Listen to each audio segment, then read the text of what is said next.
In a forgotten corner of a bustling Kentucky auction house, a skeletal horse trembled on fragile legs, her once beautiful coat now matted and dull. Most bidders walked past with whispers of pity or disdain, but one teenage girl saw beyond the surface. She saw a fighter. What happened next would not only transform this dying horse into a champion, but would inspire thousands to believe in second chances and the power of unconditional love. Before we jump back in, tell us where you're tuning in from, and if this story touches you, make sure you're subscribed, because tomorrow I've saved something extra special for you. The autumn air crackled with energy as Sarah Mitchell made her way through the crowded auction grounds of Pine Valley Equestrian Center. Her worn leather boots kicked up dust with each determined step, and her honey-blonde hair was pulled back in a practical braid beneath a weather-beaten cowboy hat. At 16, she carried herself with the quiet confidence of someone who had grown up around horses, though the nervous energy radiating from her betrayed her youth. This wasn't just another day at the auction for Sarah.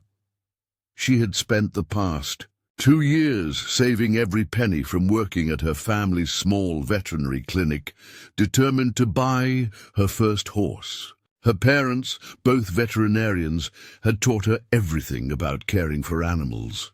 But more importantly, they had instilled in her a deep respect for life in all its forms. Her mother's words echoed in her mind. Sometimes the most beautiful souls come in broken packages. The main auction ring buzzed with activity as prestigious thoroughbreds and well-groomed quarter horses paraded before eager buyers. Sarah watched as sleek, muscular horses commanded impressive prices, their coats gleaming under the autumn sun. But her attention kept drifting to the back pens, where horses deemed less desirable waited their turn. That's when she saw her. In the furthest pen, barely visible in the shadows, stood a mare so thin her ribs cast shadows across her flanks. Her coat, which might once have been a rich chestnut, hung in dull patches. Her head drooped low, but something in her posture spoke not of defeat, but of quiet endurance. As Sarah approached, the mare's ears twitched forward, and she lifted her head slightly, revealing eyes that still held a spark of life. "I wouldn't waste your time on that one," a gruff voice said behind her. Sarah turned to find Tom Henderson, a well-known local trainer, shaking his head. "That's Phoenix's Glory, or what's left of her. Used to be a decent show jumper until she got sick. Owner couldn't afford the treatment, and now look at her. She's not worth the feed she'd eat." Sarah's heart raced as she read the information card on the pen. The mare was only 8 years old, though she looked ancient in her current state. What was she sick with? Sarah asked, her medical knowledge kicking in. Some kind of respiratory infection that went untreated too long. Heard it nearly killed her. Now she can barely breathe right when she moves. She's headed for the kill pen if nobody bids, but that might be a mercy at this point. But Sarah wasn't listening anymore. She was watching how, despite her weakness, the mare had positioned herself to keep an eye on everything around her. There was an intelligence in those eyes, a willingness to fight that resonated with something deep inside Sarah. She pulled out her phone and called the one person who always understood her crazy ideas. "Dad, remember how you said I should be careful with my savings and buy a safe, well-trained horse? Well, I think I found the one I meant to have, but it's complicated." 20 minutes later, Dr. James Mitchell stood beside his daughter, his experienced veterinarian's eye assessing the mare. "Sarah, honey, this horse needs intensive medical care, specialized feeding, and months of rehabilitation before you could even think about riding her. It would take all your savings just to get her healthy, if that's even possible." "I know, Dad, but look at her eyes. She wants to live. She wants to try. Doesn't she deserve that chance?" Her father was quiet for a long moment, studying both his daughter and the mare. Finally he sighed, a small smile tugging at his lips. "You're just like your mother, always fighting for the underdogs. If this is really what you want to do, your mother and I will support you. But understand, this won't be easy. This is a commitment that will test everything you've learned, and then some." Sarah nodded, her eyes shining with determination. "I've never been more sure of anything." When Phoenix's Glory was led into the auction ring, the atmosphere shifted, from excitement to uncomfortable silence. The auctioneer's voice lacked its usual enthusiasm as he listed her former accomplishments, now overshadowed by her current condition. "Who'll start the bidding at 500? The silence stretched painfully. Someone coughed. Another person whispered, "Just put her down already." $2,000, Sarah's clear voice rang out. The crowd turned to stare at the teenage girl standing straight and tall beside her. "Father," whispers erupted, some pitying, others mocking. "Going once, going twice, sold to the young lady in the blue jacket." As Sarah approached to complete the paperwork, she heard the comments around her. "That girl just wasted her money. What does she think she's going to do with a dying horse? Someone should have stopped her." But when she reached the mare's head, and those intelligent eyes met hers, Sarah knew she had made the right choice. "Hello, beautiful," she whispered, gently stroking the bony face. "I'm going to call you Luna because, like the moon, you're going to shine in the darkness. And I promise you, your best days are ahead of you." The journey home was tense. Luna could barely walk up the trailer ramp, her legs trembling with each step. Sarah sat with her the entire ride, speaking softly, letting the mare know she wasn't alone anymore. When they arrived at Mitchell Family Veterinary Clinic, Sarah's mother, Dr. Emily Mitchell, was waiting with their small staff, ready to begin immediate treatment. The next few hours were a flurry of activity. Blood was drawn, X-rays were taken, and a complete examination was performed. The diagnosis was even more complex than they had feared. Beyond the respiratory infection, Luna was severely malnourished, had a chronic joint condition, and showed signs of past trauma. That night, as Sarah sat in Luna's stall, her mother joined her with 2 cups of hot chocolate. "The road ahead is going to be long," Dr. Emily said, handing her daughter a mug. "But you know what? Sometimes the hardest journeys lead to the most beautiful destinations." Sarah leaned against her mother, watching Luna nibble tentatively at fresh hay. "Everyone thinks I'm crazy," she admitted softly. "Everyone thought I was crazy when I married your father and moved out here to start a veterinary clinic, specializing in horses that others had given up on," her mother replied with a warm smile. "But look at all the lives we've helped save. Sometimes the craziest decisions are the ones that change the world." As the stars appeared in the sky outside, Sarah made a silent vow to Luna. This wasn't just about saving a horse anymore. This was about proving that with enough love, dedication, and faith, anything was possible. She didn't know it yet, but this was the beginning of a journey that would not only transform Luna, but would touch countless lives and challenge everything people thought they knew about the power of second chances. That night, Sarah stayed late. In the clinic, researching everything she could about respiratory conditions in horses and innovative rehabilitation techniques. She created a detailed care plan, combining traditional veterinary medicine with alternative therapies. Her father, finding her asleep among medical textbooks, smiled proudly. He recognized that look of absolute determination. It was the same look his wife had worn when she'd insisted on opening a clinic for lost cause cases. As he covered his daughter with a blanket, he glanced at Luna's stall, where the mare stood watching them with those intelligent eyes. "You picked the right girl," he whispered to the horse. "Or maybe she picked you. Either way, you're both going to prove a lot of people wrong." The first weeks with Luna tested Sarah's determination in ways she never imagined. Each morning began before dawn, with Sarah arriving at the clinic to administer medications and check Luna's vital signs.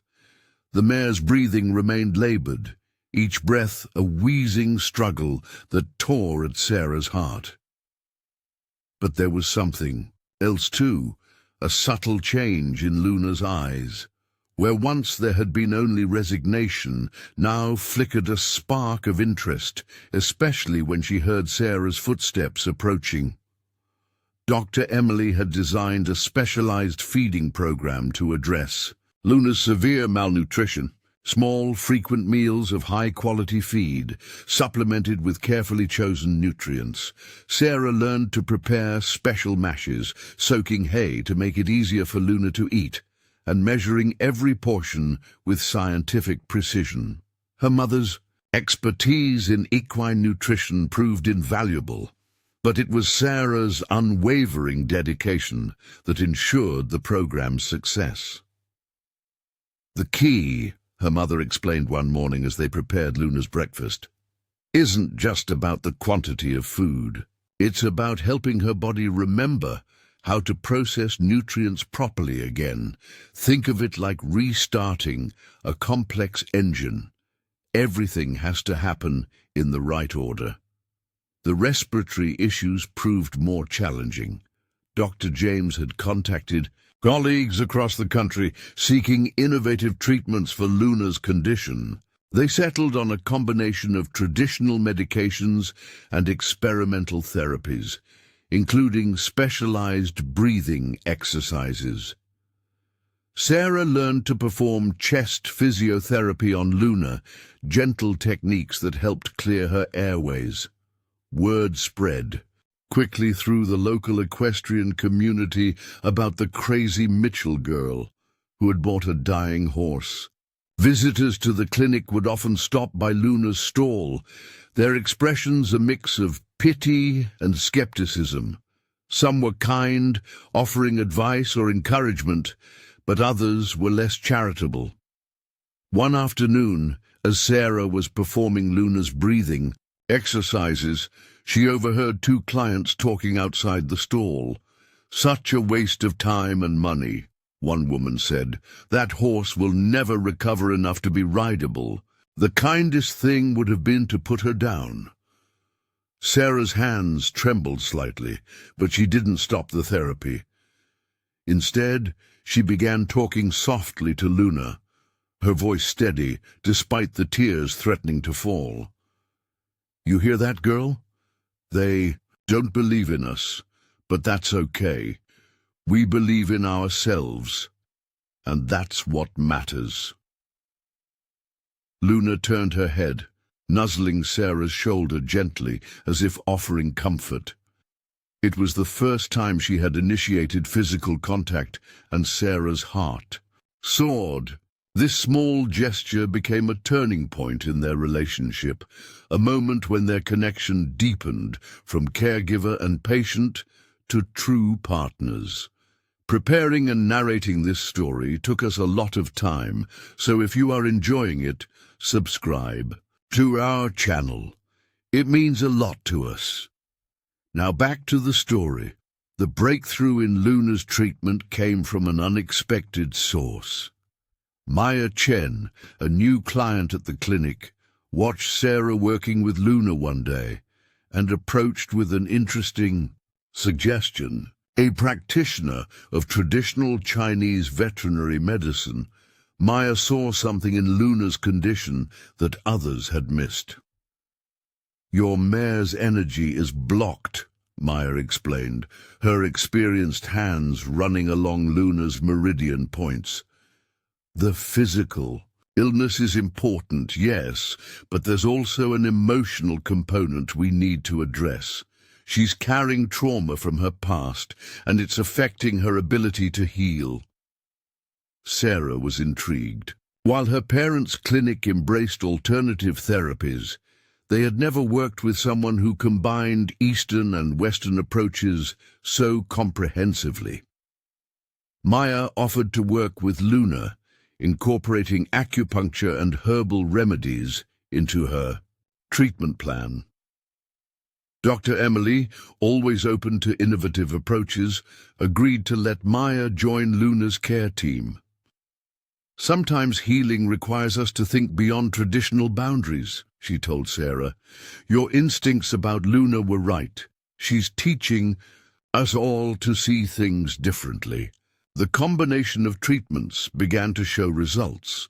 Luna's breathing became less labored, and her appetite improved steadily.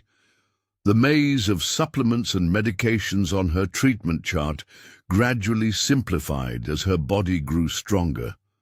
But it was the changes in her personality that truly amazed everyone.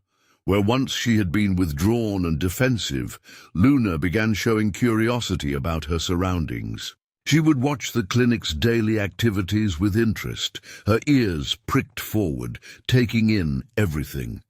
She developed a particular fondness for the younger horses in rehabilitation, often positioning herself where she could see them, as if offering silent encouragement. Sarah spent every free moment with Luna, not just caring for her, but simply being present. She would do her homework in the stall, read books aloud, or just talk about her day. Luna proved to be an excellent listener, her expressive eyes following Sarah's animated gestures as she shared stories about school, her dreams, and her fears. One evening, as Sarah sat cross-legged in the stall, Maya stopped by to observe them. "You know," she said thoughtfully, "in Chinese medicine, we believe that healing is about restoring balance, not just in the body, but in the spirit. What you're doing here, this dedication and love, it's medicine too." Sarah looked up at Luna, who had rested her head gently on Sarah's shoulder, a gesture that had become their special ritual. "I never thought about it that way," she replied. "I just know that when I'm with her, everything feels right, like this is exactly where I'm supposed to be." The physical transformation became more visible with each passing week. Luna's coat, once dull and patchy, began to regain its rich chestnut sheen. Her ribs, though still visible, were less pronounced as healthy weight returned to her frame. Even her posture changed, her head held higher, her movements more confident. Dr. James documented everything meticulously, taking regular photographs and measurements. "This isn't just about Luna anymore," he explained to Sarah. "What we're learning here could help other horses in similar situations. You're helping us pioneer new approaches to rehabilitation." But progress wasn't linear. There were setbacks, days when Luna's breathing would worsen or her appetite would diminish. During one particularly difficult week, she developed a fever that had everyone worried. Sarah spent 3 nights sleeping in the stall, monitoring Luna's temperature and ensuring she stayed hydrated. It was during this crisis that Sarah discovered another dimension to Luna's character. Despite her own discomfort, the mare seemed concerned about Sarah's exhaustion. She would nudge Sarah awake when it was time for medications, then gentle encourage her to rest again, standing guard over her young caregiver. "She's not just fighting for herself anymore," Maya observed during one of her visits. "She's fighting for you too. That's the most powerful medicine there is, the will to live not just for yourself, but for someone else." This observation proved prophetic as Luna's recovery accelerated. The fever broke, and she emerged from the episode stronger than before. Her breathing, while not perfect, showed marked improvement. The regular tests revealed steadily improving organ function and blood values. As Luna's health stabilized, Sarah began incorporating gentle exercise into their routine. Simple leading exercises at first, just a few steps at a time, gradually increasing as Luna's strength grew. They would walk together in the clinic's small paddock, Sarah matching her pace to Luna's, celebrating each small increase in distance. The other staff at the clinic, who had initially been skeptical, became Luna's cheerleaders. They took turns bringing her treats and stopping by for visits. Luna's stall became a gathering place, where people would share stories and find inspiration in her progress. One of the veterinary technicians, Jose, who had been particularly doubtful at first, became one of Luna's biggest supporters. "You know what I love about this horse?" he told Sarah one day. "She doesn't know she's supposed to be a lost cause. She just keeps trying, keeps fighting, keeps believing. We could all learn from that."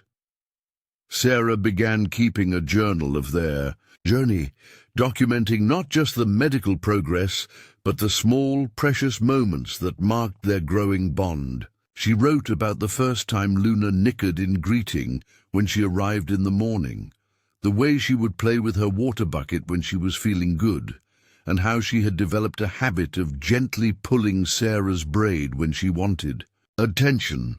These notes would later prove invaluable, but for now they were simply a record of love growing stronger day by day, of trust being built moment by moment, and of two souls helping each other heal and grow. As the second month of Luna's rehabilitation drew to a close, Sarah's parents called a family meeting to discuss the next phase of recovery.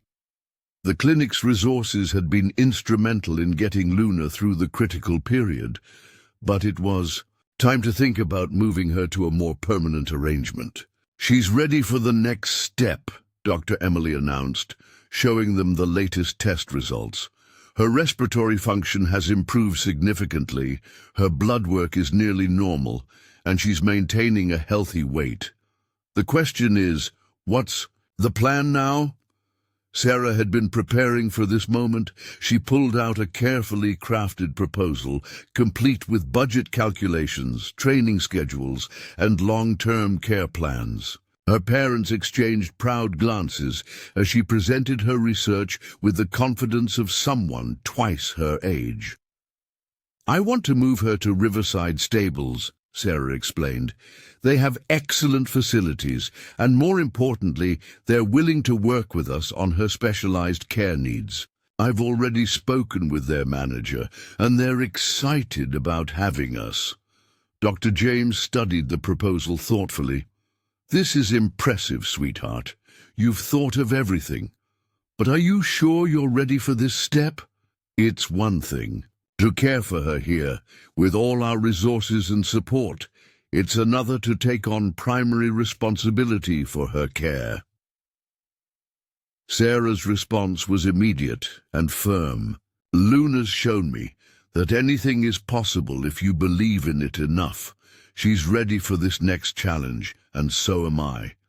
Together, we can do anything." That night, as Sarah sat in Luna's stall preparing for their upcoming move, she reflected on how far they'd come. The mare, who had once stood trembling in an auction pen, was now strong enough to begin a new chapter. But more than that, she had become a symbol of hope for everyone at the clinic. "You know what, Luna?" Sarah whispered, stroking the mare's now gleaming neck. "We're not just proving them wrong anymore. We're showing them what's possible when you look past the surface and believe in someone with all your heart."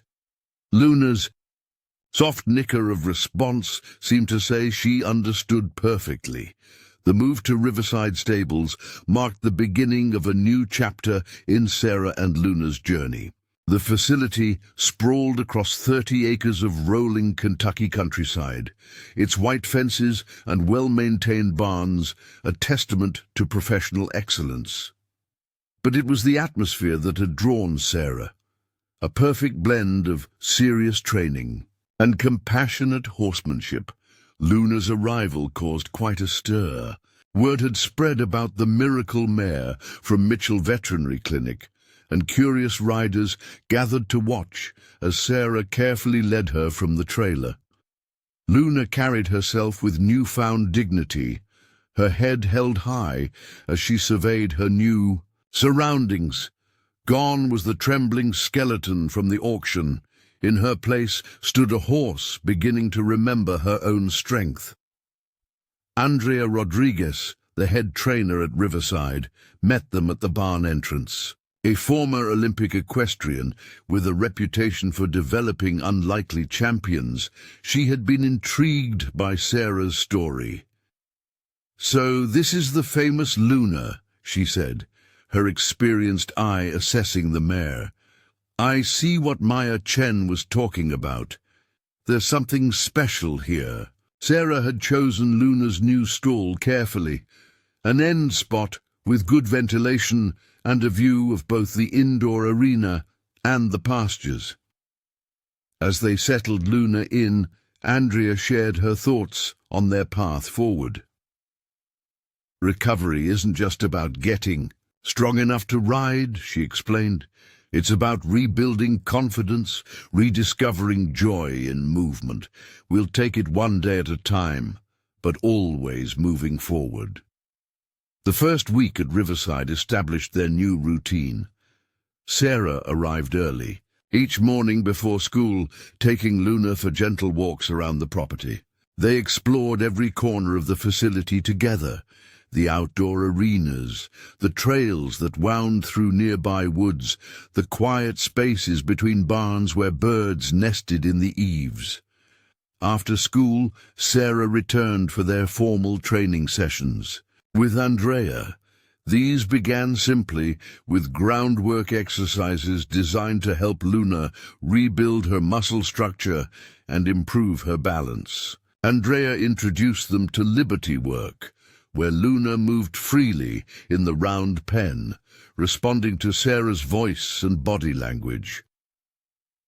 "Watch how she tracks you," Andrea noted during one session.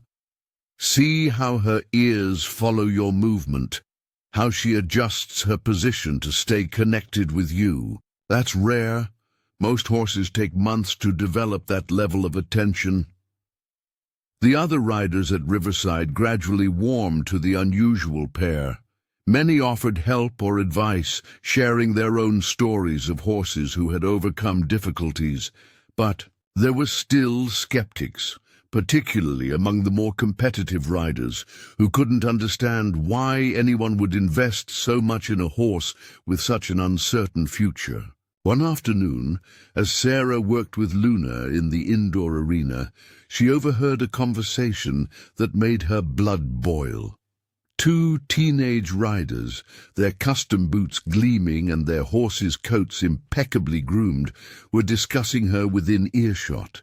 "My dad says it's ridiculous," one girl said, adjusting her expensive helmet. "That horse will never compete. What's the point of all this rehabilitation if she's just going to be a pasture pet?" Before Sarah could respond, another voice cut through the tension. "The point," Andrea said firmly, appearing behind them, "is that sometimes the greatest victories have nothing to do with ribbons or trophies. Come here. I want to show you something." She led the girls closer to where Sarah was working with Luna. The mare was free in the round pen, moving with increasing grace as she responded to Sarah's subtle cues. When Sarah changed direction, Luna matched her instantly, their connection evident in every step. "Look at that harmony," Andrea continued. "That trust, that's what real horsemanship is about. Not just about winning, but about building something beautiful together." The girls fell silent, watching as Luna executed a perfect stop and turn, her eyes never leaving Sarah. The incident sparked something in Sarah. That evening she shared her feelings with Maya, who still came regularly to work with Luna.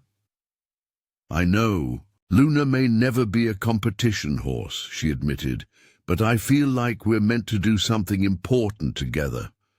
I just don't know what it is yet." Maya smiled mysteriously. "Sometimes our greatest purpose reveals itself when we stop looking for it. Keep doing what you're doing, the path will become clear." That path began to emerge in an unexpected way. One morning, Sarah arrived to find Andrea in deep conversation with a woman she didn't recognize. "Sarah," Andrea called her over, "this is Dr. Rachel Winston from the Children's Hospital. She runs their equine therapy program." Dr. Winston explained that she had heard about Luna's story and was intrigued. "We work with children facing various challenges: physical disabilities, emotional trauma, chronic illnesses. We're always looking for special horses, ones with the right temperament, and most importantly, the ability to connect with kids who are struggling." Sarah watched as Luna, sensing their discussion was about her, walked to the front of her stall and gently nickered. Dr. Winston's face lit up. "May I?" she asked, approaching the stall. Luna stretched her neck forward, her eyes soft and curious as the doctor stroked her face. "You see that?" Dr. Winston said softly. "She's been through so much, yet she's still gentle, still willing to trust. That's exactly what our kids need to see, a living example of resilience and hope." The suggestion that Luna might have a future as a therapy horse opened up a whole new world of possibilities. With Andrea's guidance and Dr. Winston's input, Sarah began incorporating new elements into their training. They worked on developing Luna's patience, teaching her to stand quietly for extended periods and respond to different types of handling. Luna proved to be a natural. Her intuitive nature, which Sarah had experienced firsthand, extended to everyone she met. She seemed to understand instinctively when to be still and when to offer interaction, a skill that amazed even experienced therapy horse trainers. One day, Dr. Winston brought a young patient to meet Luna. Tommy was 12, recovering from a serious accident that had left him afraid of most physical activities. He stood at the barn entrance, clutching his mother's hand, his face a mask of anxiety. Sarah led Luna slowly toward them, letting her set the pace. The mare lowered her head to Tommy's level, her movements gentle and deliberate. For a long moment, boy and horse regarded each other in silence. Then Luna did something remarkable. She took a single step backward, creating space, inviting rather than imposing. Tommy's grip on his mother's hand loosened slightly. "She's scared too sometimes?" he asked softly. Sarah knelt beside him. "She used to be scared a lot," she explained. "But she learned that being brave doesn't mean not being scared.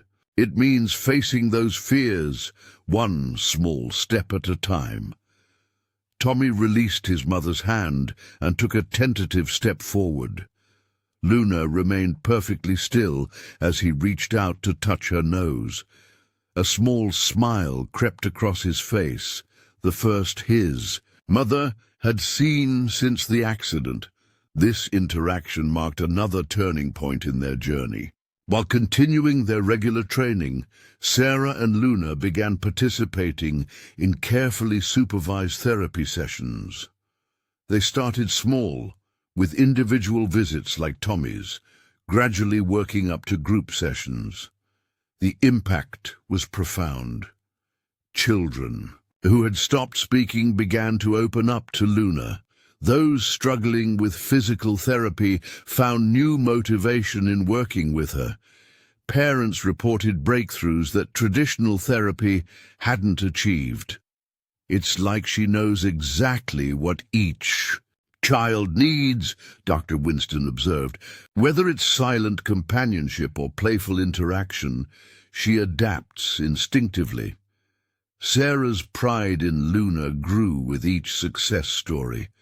The mare who had once been deemed worthless was now changing lives, not through competitive achievements, but through her extraordinary capacity for connection and healing. One evening as they walked the property after a particularly moving therapy session, Andrea joined them. "You know," she said thoughtfully, "when you first brought Luna here, I thought we'd be working toward conventional goals, getting her strong enough to ride, maybe even competing eventually. But she's shown us a different kind of victory." Sarah nodded, watching as Luna grazed peacefully nearby. "She's teaching me that every day. It's not about proving anything to anyone else anymore. It's about making a difference, one person at a time." The news of Luna's work began to spread beyond Riverside. Local media picked up the story, fascinated by the transformation from auction rescue to therapy horse. But what captured people's imagination wasn't just Luna's physical recovery. It was the ripple effect of hope she created in everyone she encountered. Dr. James and Dr. Emily visited regularly, amazed at their daughter's growing expertise in both horsemanship and therapy work. "You've found your calling," her mother said one day, watching Sarah guide a therapy session. "Both of you have." As spring turned to summer, Luna's strength continued to improve. Her respiratory issues, while still requiring management, no longer limited her activities. Sarah had begun riding her lightly, their bond growing stronger with each session.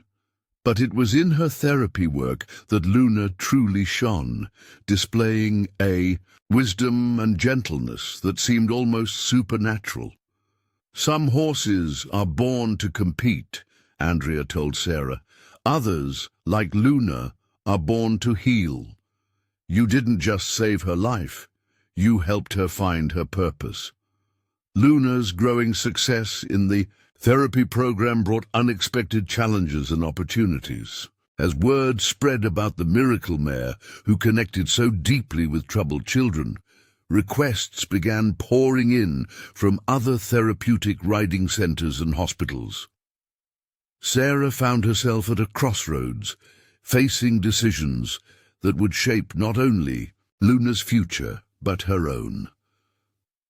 One crisp autumn morning, Sarah arrived at Riverside to find an elegant black car parked outside the main barn. Inside, she discovered Andrea in conversation with a distinguished-looking woman in a tailored business suit. "Sarah," Andrea called out, "meet Elizabeth Townsend. She runs the largest equine therapy foundation on the East Coast." Elizabeth's presence commanded attention, but her eyes were kind as she extended her hand to Sarah. "I've heard remarkable things about your work with Luna," she said. "Our foundation specializes in developing innovative therapy programs, and we believe your approach could help countless others." The proposal she laid out was both exciting and terrifying.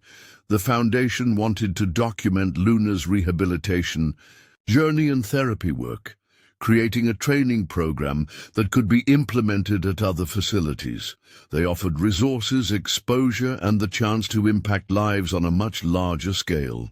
"Think about it," Elizabeth said, handing Sarah a thick folder of information.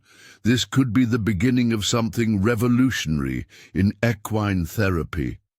That evening, Sarah sat in Luna's stall, the folder open on her lap, her mind whirling with possibilities.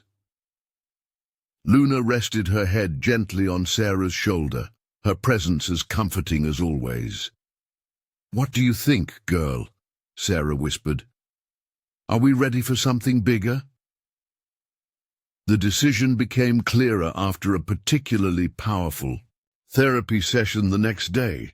They were working with a group of teenagers from a local trauma recovery program.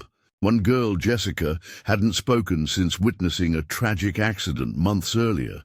During the session, Luna did something extraordinary. As the group worked on grooming exercises, Luna deliberately walked away from the others and approached Jessica, who stood alone in the corner. The mare positioned herself between Jessica and the group, creating a private space. Then she simply waited, her body language soft and inviting. For several minutes, nothing happened. Then slowly, Jessica raised her hand to Luna's neck. The mare remained perfectly still as the girl's fingers trembled through her mane. Suddenly, Jessica began to whisper, not to the humans present, but to Luna. Words that had been locked away for months finally found their way out. Dr. Winston, who had been observing, wiped tears from her eyes. "This is why we need your program. Documented," she told Sarah later. "What Luna does, what you both do, it's not just therapy, it's healing at its most fundamental level." Sarah's parents fully supported the Foundation's proposal, but insisted on maintaining control over Luna's care and schedule. "You've built something precious here," her father reminded her. "Don't let anyone push you to do more than Luna can handle." The documentation process began gradually. A professional videographer started following their sessions, capturing Luna's interactions with different patients. Sarah worked with therapists and writers to articulate the subtle nuances of their approach. Every success and challenge was recorded, creating a comprehensive guide for other facilities. But it wasn't all smooth sailing. As Luna's reputation grew, so did the pressure to prove their methods scientifically. Some traditional therapists questioned the long-term benefits of their approach. Others wanted to streamline the program, making it more standardized and less individualized. During one particularly tense meeting, a consultant suggested reducing the time spent building relationships with patients in favor of more structured exercises. "We need measurable outcomes," he insisted. "Emotional connections are hard to quantify." Sarah stood her ground. "The emotional connection is what makes this work," she argued, her voice firm. "Luna teaches us that healing isn't just about checking boxes or meeting benchmarks. It's about creating a safe space for transformation." To prove her point, she invited the skeptics to observe a special case.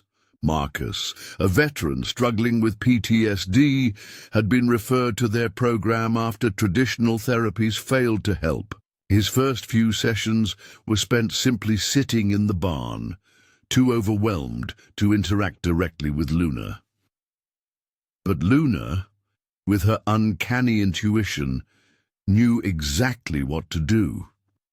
Each session, she positioned herself a little closer to Marcus, never demanding attention, just offering her presence. By the 4th week, Marcus was able to stand next to her. By the 6th, he was helping with her grooming. "When I first came here," Marcus shared during a documentation interview, "I couldn't trust anything or anyone. But Luna, she doesn't judge, she doesn't rush. She just accepts you where you are and somehow helps you find your way back to yourself." The success stories continued to multiply. A child with autism who spoke his first words to Luna. a teenager with an eating disorder who found motivation to recover through caring for the mare, a stroke patient who regained mobility working with Luna's gentle movements. Elizabeth's foundation was amazed by the results. "What you've created here goes beyond traditional therapeutic riding," she told Sarah. "You're pioneering a whole new approach to healing."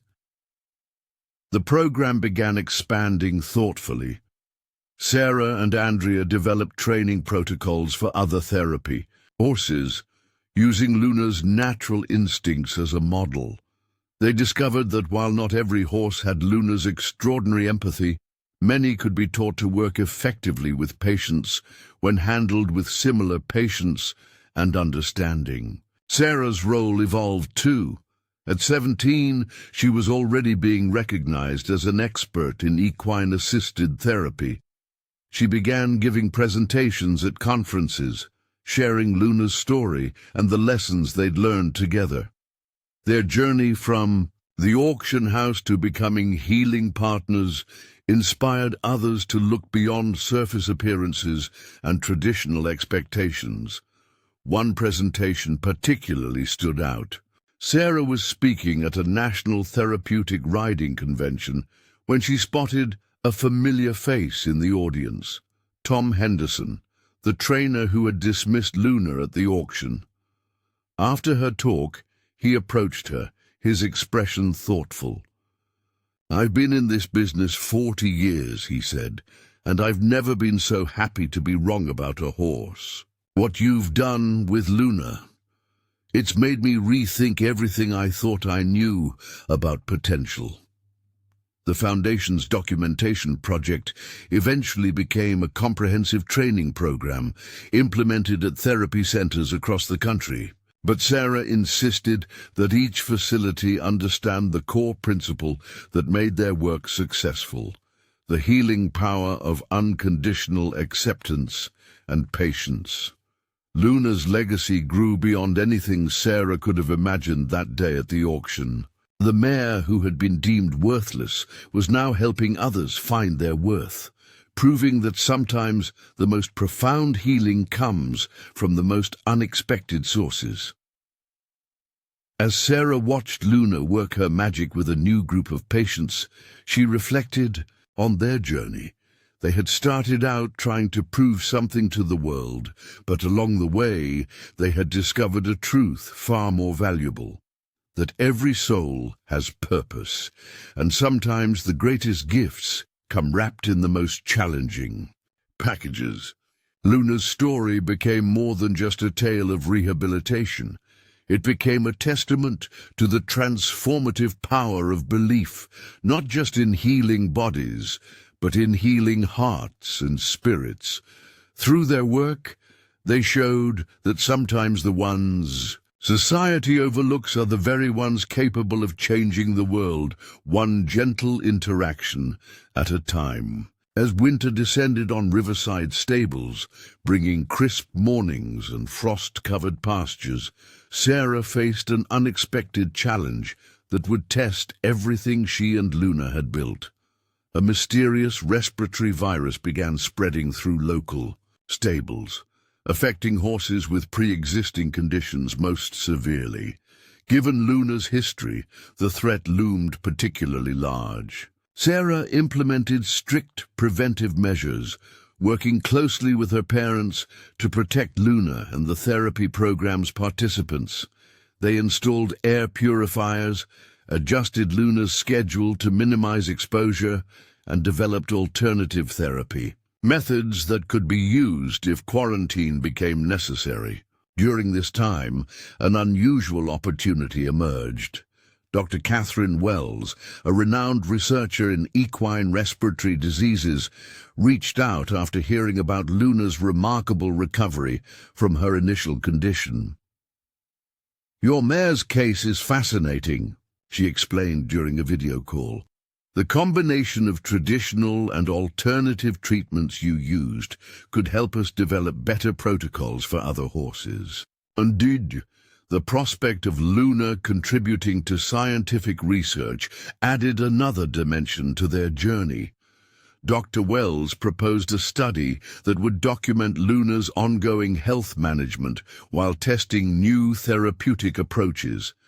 This meant additional medical monitoring, but it also offered hope for other horses facing similar challenges. While Sarah considered the proposal, she received unexpected support from an inspiring source. Lily Chen, Maya's 16-year-old daughter who had been battling cystic fibrosis, visited the stable one afternoon. Despite her own respiratory struggles, Lily had become one of Luna's most dedicated therapy participants. "You know what, Luna? You taught me," Lily said, watching the mare in her paddock, "that breathing problems don't define you. They're just part of your story, not the whole story.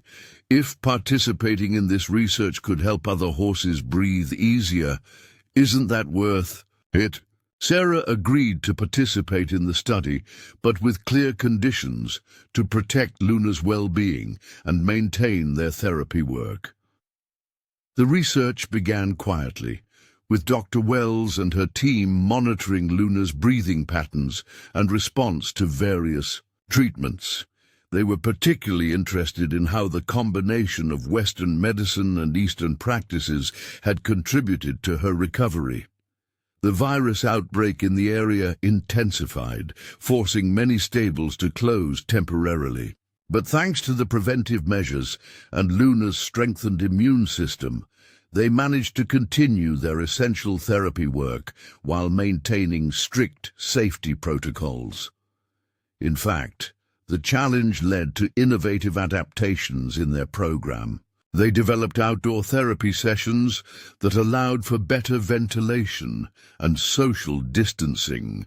Luna seemed to thrive in these new settings, particularly enjoying the sensory experiences of working with patients in nature. The fallen leaves, the crisp air, and the changing landscape became part of the therapeutic experience. One morning, while setting up for an outdoor session, Sarah noticed Luna behaving strangely.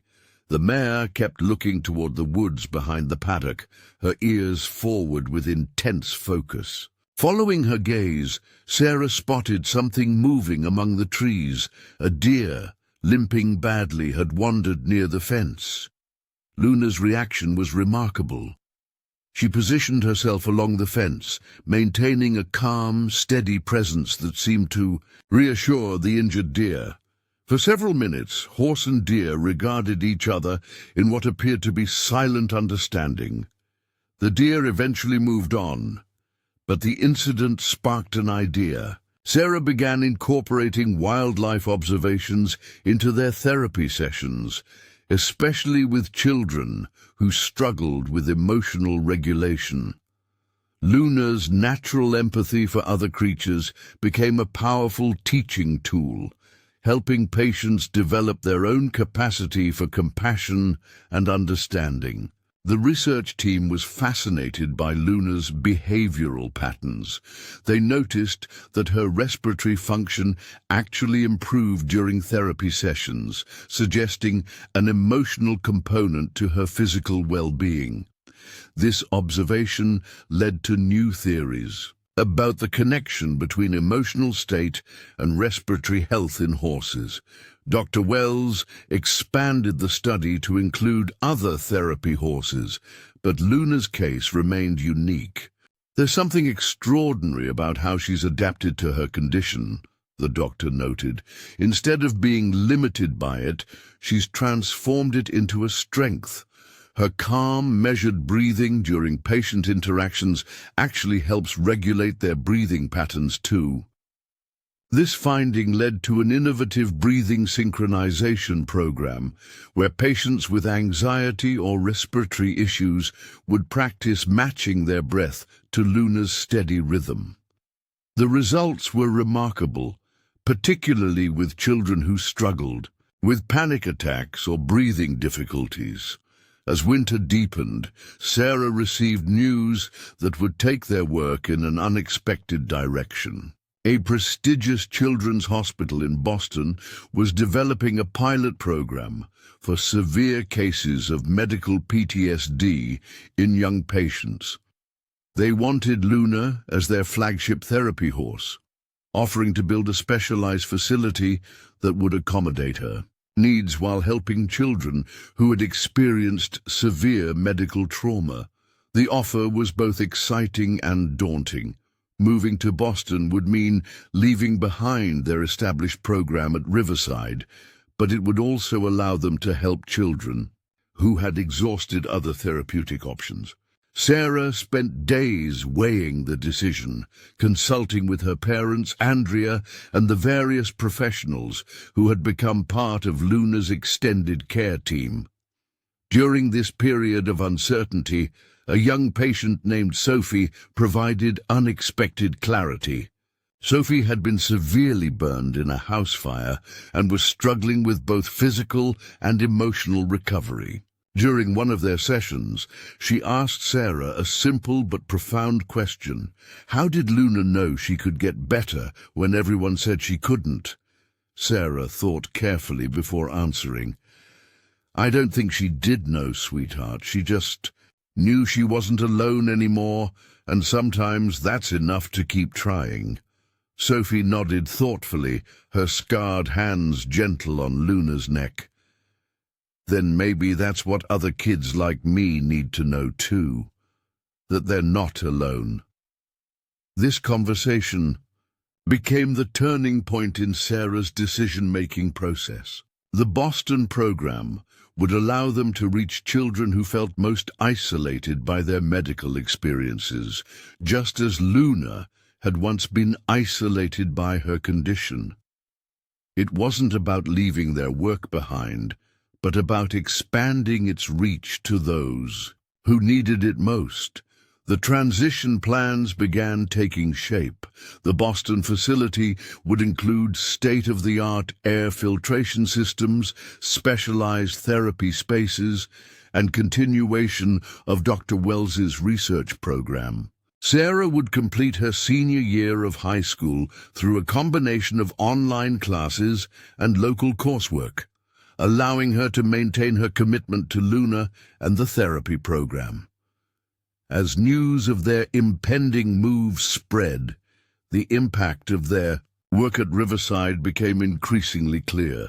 Former patients and their families organized a celebration of Luna's legacy, sharing stories of how the mare had changed their lives. The event turned into a powerful testament to the ripple effects of compassion and belief in possibilities. Marcus, the veteran who had found healing through Luna, spoke eloquently about their influence. Some people might see a horse with breathing problems and think it's a limitation, but Luna taught us that our challenges can become our greatest gifts. Her quiet strength, her patience, her ability to meet each person exactly where they are. These aren't despite her condition, they're because of everything she's overcome. The research team's preliminary findings were published in a veterinary journal, documenting Luna's unique case and its implications for treating horses with respiratory conditions. The paper emphasized the importance of holistic approaches and the potential benefits of combining various therapeutic modalities. As they prepared for their new chapter in Boston, Sarah reflected on how far they had come from that day at the auction. Luna had not only survived, but had pioneered new approaches to healing, both physical and emotional. Their journey had shown that sometimes the greatest contributions come from those who have faced the greatest challenges. The mare, who had once been deemed worthless, had helped create a legacy of hope, proving that value isn't determined by traditional measures, but by the ability to touch and transform lives. As they stood together in the winter sunlight, Sarah realized that their story was far from over. It was simply entering a new phase, ready to inspire and heal in ways they had yet to imagine.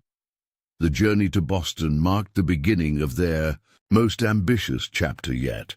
The specialized medical transport for Luna was arranged with meticulous care, equipped with monitoring systems and staffed by a veterinary team familiar with her history. Sarah rode alongside in the temperature-controlled trailer, watching as familiar Kentucky landscapes gave way to new horizons.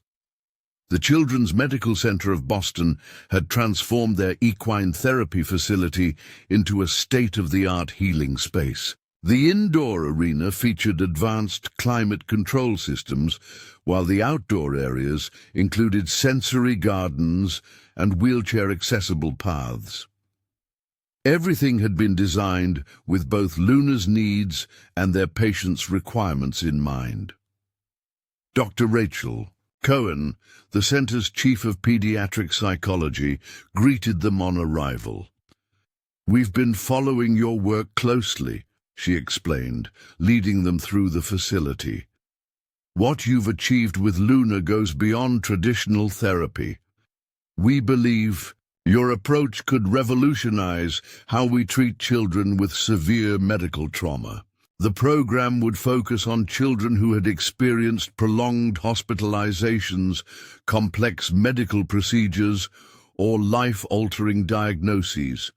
Many had developed severe anxiety, depression, or post-traumatic stress disorder related to their medical experiences.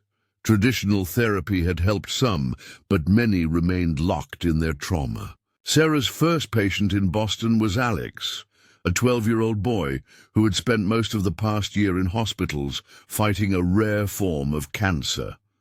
Though now in remission, he had developed an intense fear of medical procedures and struggled with anxiety attacks whenever he needed routine checkups.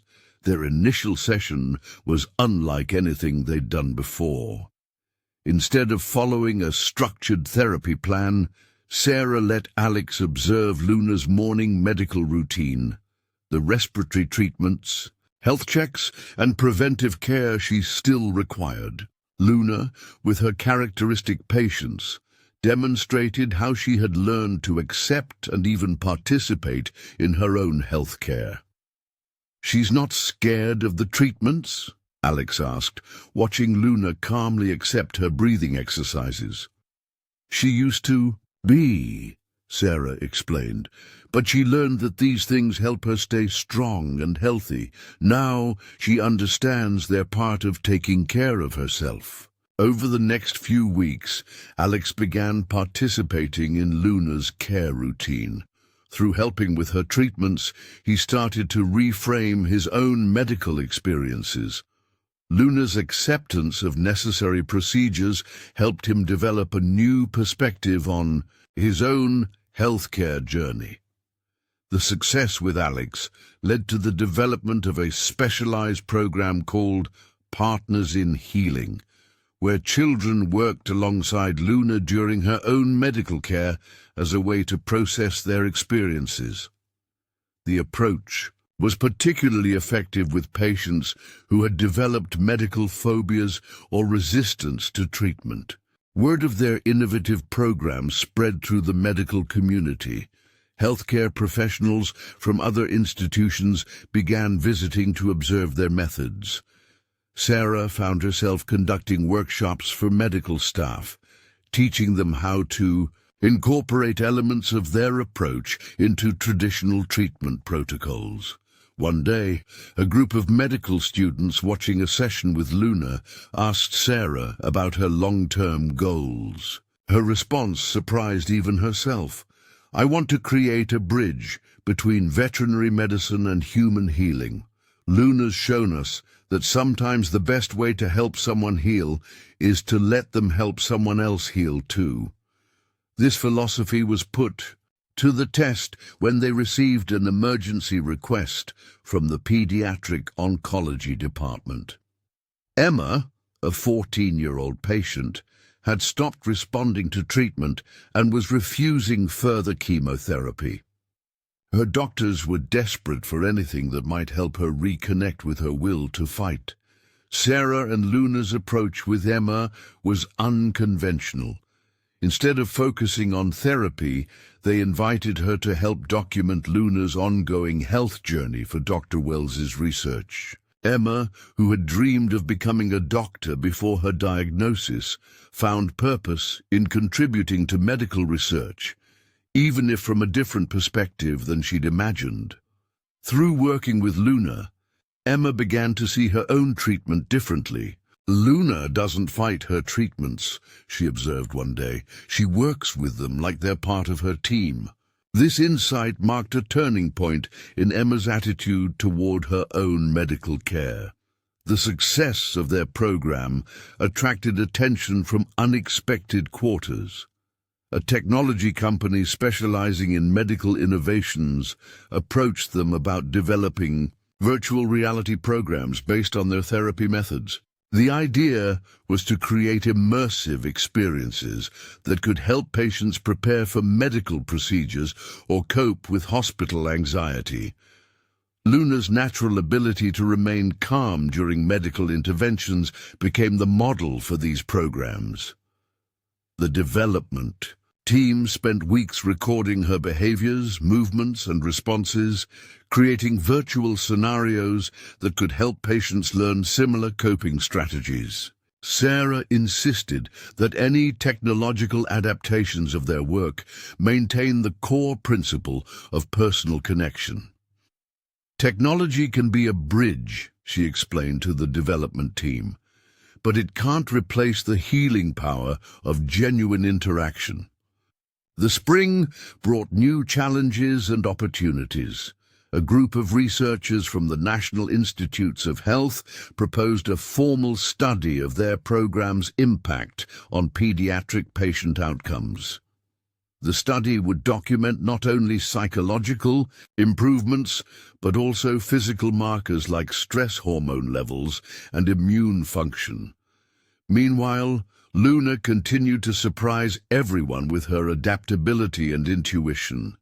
She developed an uncanny ability to detect when patients were struggling, before they showed obvious signs of distress. Medical staff began noting that her behavior often predicted anxiety attacks or emotional breakdowns, allowing for earlier intervention. One memorable instance occurred during a session with twin sisters, both recovering from a serious car accident. While one sister had healed physically, the other remained partially paralyzed. Luna's interaction with them demonstrated a depth of understanding that amazed even experienced therapists. The mare positioned herself between the sisters, creating a physical bridge. When the mobile sister began expressing guilt over her recovery, Luna gently encouraged both girls to groom her together, fostering cooperation and connection rather than comparison. This seemingly simple activity became a breakthrough moment in their psychological recovery. The success of their program led to an unexpected opportunity. The hospital proposed establishing a permanent research and training center focused on integrative healing approaches. The center would combine Luna's therapy methods with other alternative treatments, creating a comprehensive approach to pediatric trauma recovery. As plans for the center developed, Sarah received news that would add another dimension to their work. A documentary filmmaker who had been following their journey proposed creating an educational series about their program. The series would serve as both a teaching tool for medical professionals and an inspiration for patients and families facing similar challenges. The filming process revealed new aspects of their work that even Sarah hadn't fully appreciated. Watching their sessions through the camera's lens, she saw how Luna's presence created a unique environment of trust and possibility. The mare's own history of overcoming adversity resonated deeply with patients, while her current role as a healer offered hope for their own futures. One episode focused on Luna's work with children preparing for organ transplants. These patients faced not only the physical challenges of surgery, but also complex emotional struggles with identity and acceptance. Luna's calm acceptance of her daily medical routine helped them process their own medical journeys. Through it, all Luna remained the steady center of their program, her quiet strength and unwavering patience touching lives in ways that continually amazed everyone involved. The mare, who had once been considered worthless, had helped create a new paradigm in pediatric trauma therapy, proving that sometimes the most powerful healing comes from unexpected sources. As Sarah watched Luna working with a new group of patients, she reflected on how their journey had evolved. What had started as a mission to save one horse had grown into something far greater, a testament to the transformative power of belief, compassion, and the courage to see possibilities where others saw only limitations. Their story had become more than just an inspiring tale of recovery. It had evolved into a blueprint for hope, showing that even the deepest wounds could heal with the right combination of understanding, patience, and love. Through Luna, countless children were learning not just to cope with their challenges, but to transform them into sources of strength and wisdom. The summer brought an unexpected development that would push Sarah and Luna's work in a bold new direction. The success of their program at the Children's Medical Center had caught the attention of the Department of Veterans Affairs. They were particularly interested in how Luna's approach might help soldiers dealing with combat-related trauma and injuries. Colonel James Harrison, head of a specialized rehabilitation unit, visited their facility to observe Luna's work firsthand. A decorated veteran himself, he watched with keen interest as Luna guided a young patient through an anxiety management session. "What strikes me," he said afterward, "is how your horse creates a space where vulnerability becomes strength. That's exactly what our veterans need, a way to process their experiences without feeling judged or pressured." The VA proposed a pilot program combining Luna's therapy methods with their existing rehabilitation services. The challenge would be adapting their pediatric-focused approach for adult veterans while maintaining its core effectiveness. Sarah spent weeks consulting with military psychologists and trauma specialists to develop appropriate protocols. Their first veteran participant was Captain Michael Rodriguez, a former helicopter pilot who had lost both legs in combat. Beyond his physical injuries, he struggled with severe PTSD that traditional therapy hadn't fully addressed. His initial session with Luna proved transformative in an unexpected way. As Michael sat in his wheelchair, seemingly disconnected from his surroundings, Luna did something remarkable. She positioned herself beside his chair and gradually lowered her head until it was level with his shoulder, matching his posture perfectly. Then she simply breathed with him, their rhythms synchronizing naturally. "She's not trying to fix me," Michael observed quietly. "She's just being here with me." This simple insight marked the beginning of his healing journey. The success with Michael led to an expansion of their veteran program. They developed specialized sessions combining physical therapy with emotional healing. Luna seemed to understand instinctively how to work with different injuries and limitations, adapting her movements to accommodate wheelchairs, prosthetics, and various mobility aids. Sarah's approach evolved as well. She began incorporating elements of military structure into their sessions while maintaining the gentle, patient core of their work.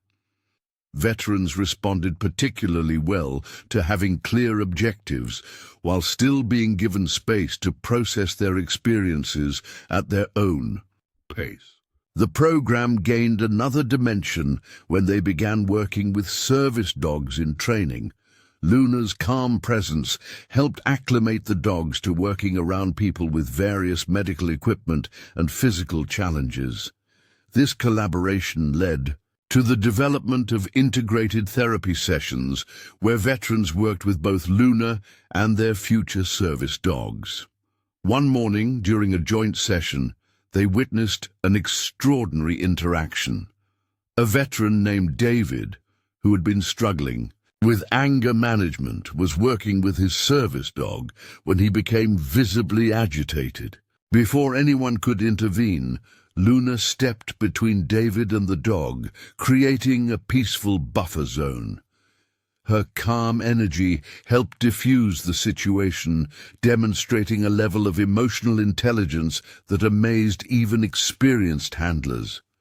The success of their veteran program attracted attention from international military rehabilitation centers.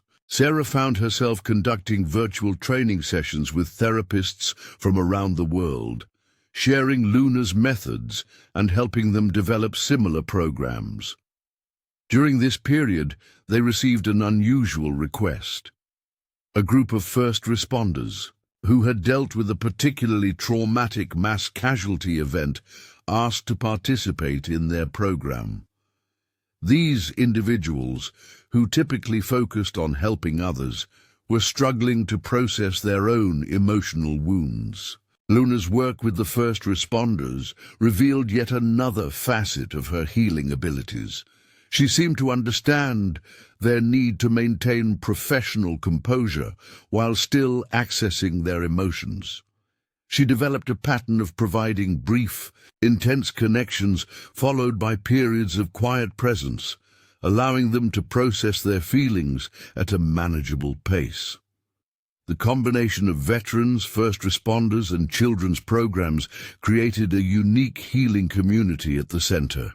Different groups began interacting naturally, sharing experiences and supporting each other's recovery journeys. Luna served as the cornerstone of this community, her stable presence creating a safe space for everyone. Sarah worked with researchers to document these interactions, contributing to a growing body of evidence about the effectiveness of integrated therapy approaches. The study revealed that participants in mixed groups often progressed faster than those in isolated programs, suggesting that diversity in healing communities could enhance overall outcomes. Their work caught the attention of a major medical journal, which commissioned a comprehensive article about their innovative approach.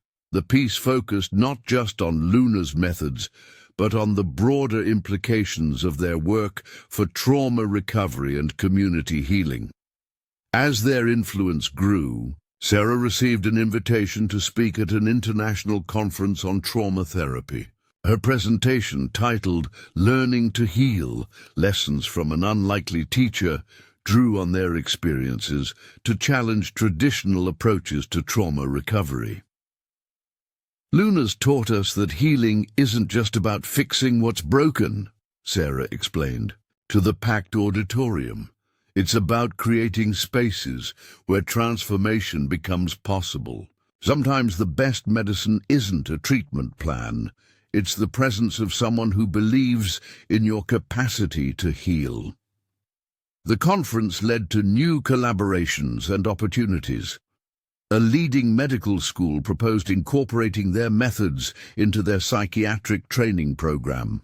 They wanted medical students to learn about alternative approaches to trauma recovery before becoming set in traditional treatment patterns. Luna's work with medical students proved particularly valuable. Many future doctors found that working with her helped them develop better patient communication skills and a deeper understanding of the emotional aspects of healing. Some students even reported that their experiences with Luna influenced their choice of specialization. One student, initially planning to focus on surgery, changed her path to pediatric psychiatry after witnessing Luna's work with young trauma survivors. "I realized that healing isn't just about fixing bodies," she explained. "It's about nurturing the spirit that lives within them." The fall brought a new challenge when they were asked to help develop a program for children of deployed military personnel. These young people faced unique emotional challenges, dealing with both the absence of a parent and the constant worry about their safety. Luna's approach with these children was remarkably nuanced. She seemed to understand their need to be both strong and vulnerable, offering comfort while respecting their resilience. The program became a model for military family support services across the country. Through all these developments, Luna remained the steady heart of their work.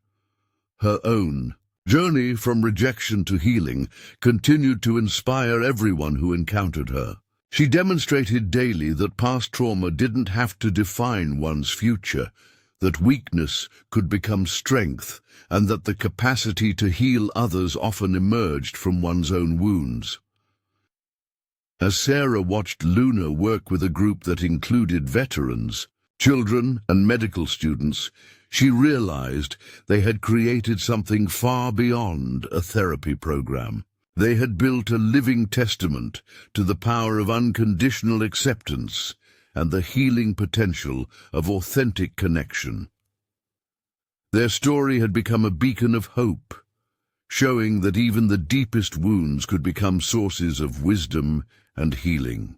Through Luna, countless individuals were learning not just to survive their traumas, but to transform them into gifts they could share with others. The mayor, who had once been deemed worthless, had helped create a new paradigm of healing, one that recognized the profound connection between physical and emotional well-being, between individual and community healing, and between past wounds and future purpose. As winter approached Boston, Sarah faced an unprecedented challenge that would test everything she and Luna had built. A prestigious research hospital in Switzerland had been following their work and proposed an ambitious international expansion of their program. They wanted to create a network of healing centers based on Luna's methods, reaching patients across continents. Dr. Isabella Romano, the project's lead coordinator, arrived in Boston during the first snowfall. "What you've created here is extraordinary," she explained, watching Luna work with a group of young patients. "But think how many more lives we could touch by replicating this model globally." The proposal was both exciting and daunting. It would involve training teams of therapists and horses worldwide, developing standardized protocols while maintaining the intuitive, personalized approach that made their work effective. Most challenging was the suggestion that Sarah and Luna temporarily relocate to Switzerland to help establish the first international center. Luna's methods could help thousands, Dr. Romano urged, particularly in regions affected by conflict or natural disasters where traditional therapy resources are limited. Sarah spent days observing Luna's interactions with current patients, wondering how to balance the opportunity to expand their impact with the responsibility to their existing community. The answer came from an unexpected source. A young Syrian refugee named Amira recently arrived in Boston for specialized medical treatment. Amira had survived a bombing that left her with severe injuries and even deeper emotional scars. Initially withdrawn and distrustful, she began to open up during sessions with Luna. One day, while grooming the mare, she shared a profound observation. "In my country, many children are like I was, scared, hurt, feeling alone," she said softly. "They need a Luna too. Everyone who is hurting needs a Luna." This conversation became a turning point. Sarah realized that while their work in Boston was vital, they had developed something that could benefit trauma survivors worldwide. The challenge would be maintaining the integrity of their approach while making it accessible to different cultures and contexts. Working with Dr. Romano, they developed a comprehensive training program. It wasn't just about teaching therapeutic techniques, it was about helping others understand the philosophy behind their work. Luna's own story of transformation became a powerful teaching tool, showing how perceived limitations could become unique strengths. The preparation for their international expansion brought unexpected innovations. They began using technology to connect patients across borders, creating virtual support communities. Children in Boston could share their experiences with peers in Switzerland, breaking down isolation and building global understanding. Sarah worked with cultural consultants to adapt their methods for different regions. They discovered that while trauma might wear different faces across cultures, the basic human need for connection and understanding remained universal. Luna's intuitive approach transcended language barriers and cultural differences. The decision to proceed with the international program was solidified by an extraordinary session with their veterans group. The participants, hearing about the planned expansion, shared powerful insights about their own international experiences. "When I was deployed," one veteran said, "I saw how trauma affects people everywhere the same way, but I also saw how healing can cross any border. What you and Luna do, that's something the world needs." Their last few weeks in Boston were filled with preparation and transition. Sarah worked closely with the team that would maintain their existing programs while they were in Switzerland.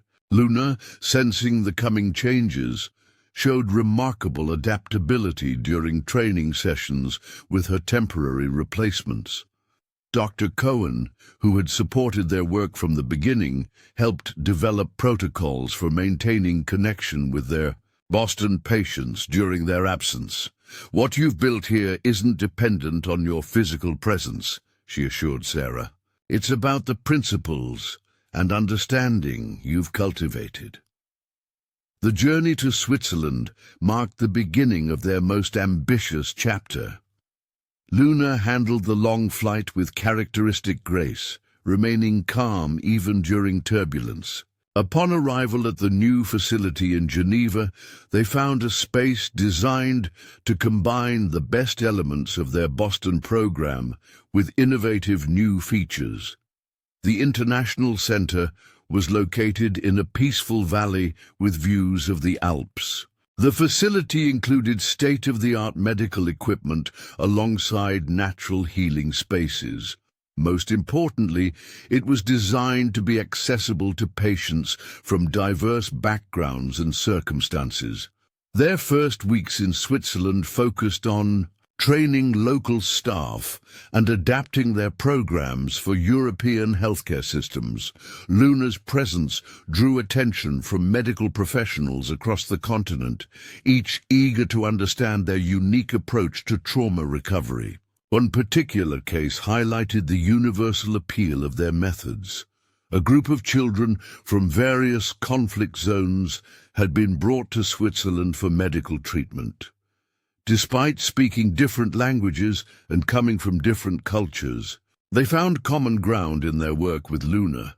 The mayor seemed to understand instinctively how to bridge cultural gaps. She adjusted her approach for each child, respecting different cultural norms about physical contact and personal space, while maintaining the core healing connection that made their work effective.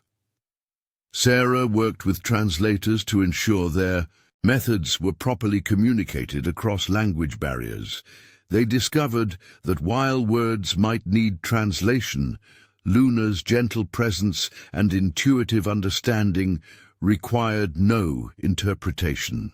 The success of their international program led to requests from other countries. Medical teams from across Europe and the Middle East began visiting to learn their methods. Each group brought unique perspectives and challenges, enriching their understanding of how trauma and healing manifested in different contexts. As their influence grew, they began receiving stories from around the world about how their methods were being adapted and implemented. A program in Lebanon was helping children affected by war. Another in Japan was working with survivors of natural disasters. Each adaptation maintained the core principles while respecting local customs and needs. Sarah found herself developing new aspects of their program to address global challenges. They created training modules for working with refugees, survivors of natural disasters, and communities affected by conflict. Luna's methods proved remarkably effective in helping people process collective trauma and rebuild community bonds. The international expansion brought unexpected benefits to their original work as well. The insights gained from working with diverse populations enhanced their understanding of trauma and healing. Each new challenge they encountered led to innovations that improved their overall approach. One particularly moving moment came when they hosted a global conference at the Geneva facility. Practitioners who had implemented their methods in different countries shared their experiences and results.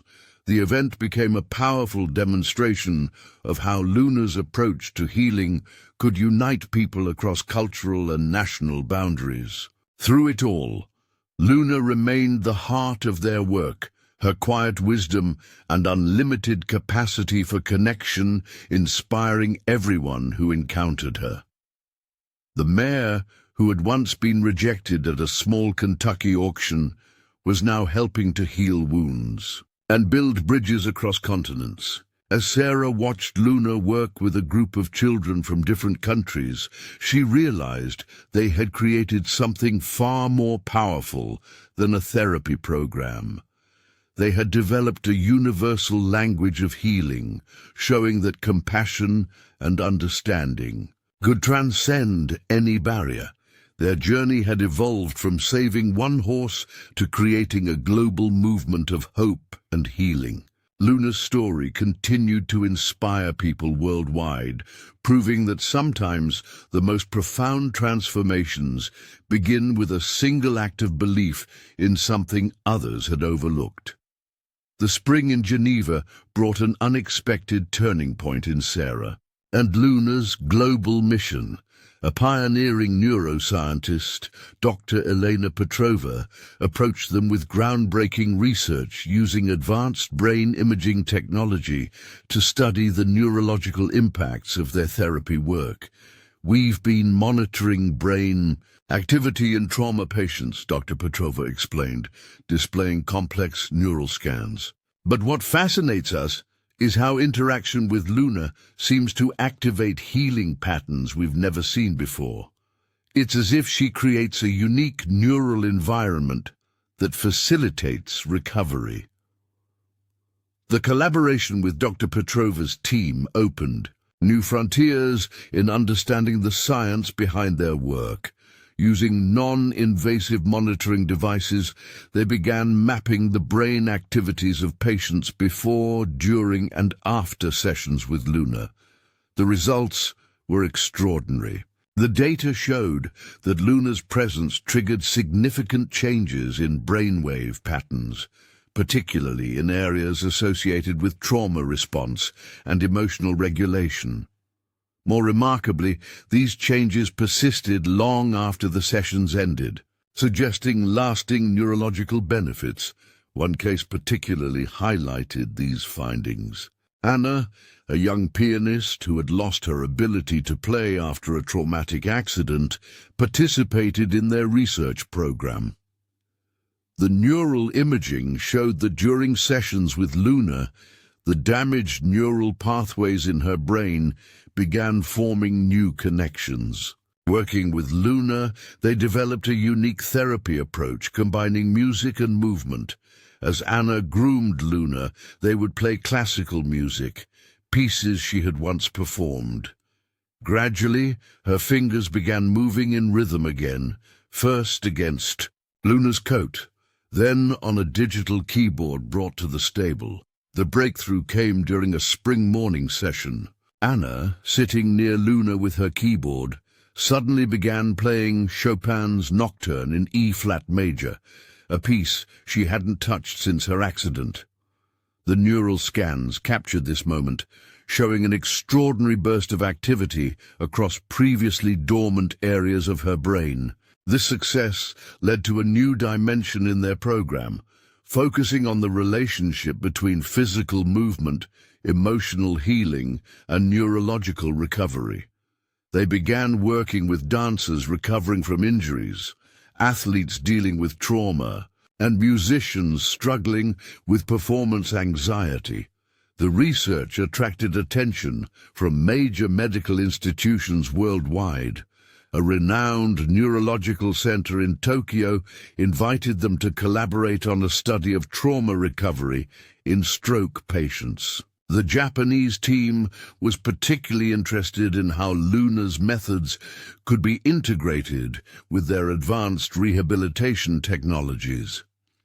Sarah worked with international experts to develop protocols that combined their intuitive approach with scientific precision. They discovered that Luna's ability to adapt to each patient's needs wasn't just emotional intelligence, it was a sophisticated form of neurological attunement. The findings transformed their understanding of animal-assisted therapy. Luna wasn't just providing comfort, she was actively facilitating neural reorganization in traumatized brains. This revelation led to the development of more targeted therapeutic approaches for specific types of trauma. During this period, they received an unusual request from a technology company developing artificial intelligence for medical applications. They wanted to study Luna's interaction patterns to create more empathetic healthcare robots. While Sarah was initially skeptical, she recognized the potential to extend their impact to areas where live therapy animals weren't feasible. Working with AI specialists, they began documenting the subtle cues Luna used to assess and respond to patients' needs. Her ability to read micro-expressions and body language proved more sophisticated than any existing AI system. The project evolved into a fascinating exploration of the intersection between natural and artificial intelligence in healing. The expansion of their work brought new challenges.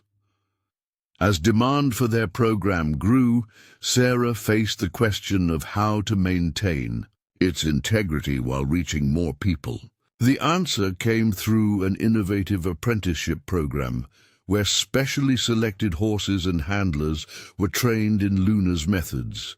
They developed a rigorous selection process, understanding that not every horse possessed Luna's unique combination of intuition and temperament. However, they discovered that many horses, given the right training and support, could develop remarkable therapeutic abilities. One of their most successful apprentices was a former racehorse named Thunder, who had been rescued from neglect.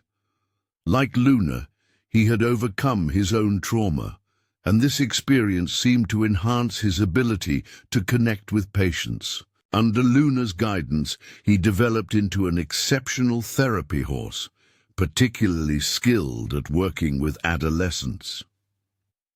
The apprenticeship program grew into a global network of healing partnerships.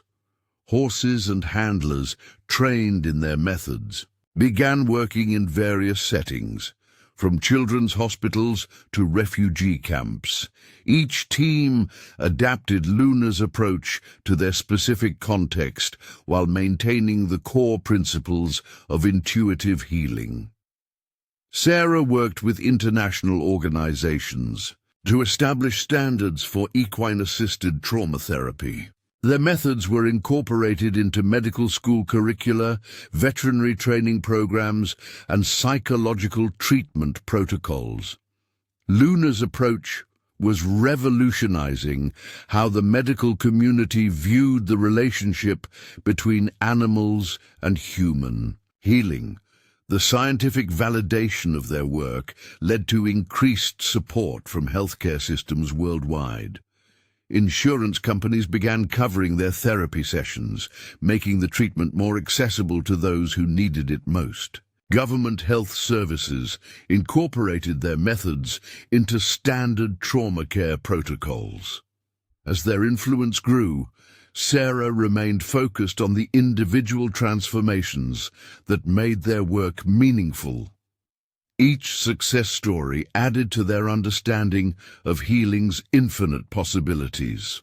Luna continued to surprise them with her ability to connect with those deemed unreachable by traditional methods. One morning, they received an emergency call from a local hospital. A young refugee who had stopped speaking after witnessing unimaginable trauma was in crisis. Traditional interventions had failed, and the medical team was running out of options. Luna's session with the child became a powerful demonstration of their method's potential. Without words, she created a space where silence itself became healing. The breakthrough came not through traditional therapy, but through the simple act of being present with another being who understood trauma without requiring its articulation. This experience led to the development of a specialized program for pre-verbal trauma, working with very young children, stroke patients, and others who couldn't express their experiences through language. Luna's ability to communicate beyond words became a model for a new understanding of trauma therapy. Their work began influencing fields beyond medicine. Educators incorporated their principles into school programs.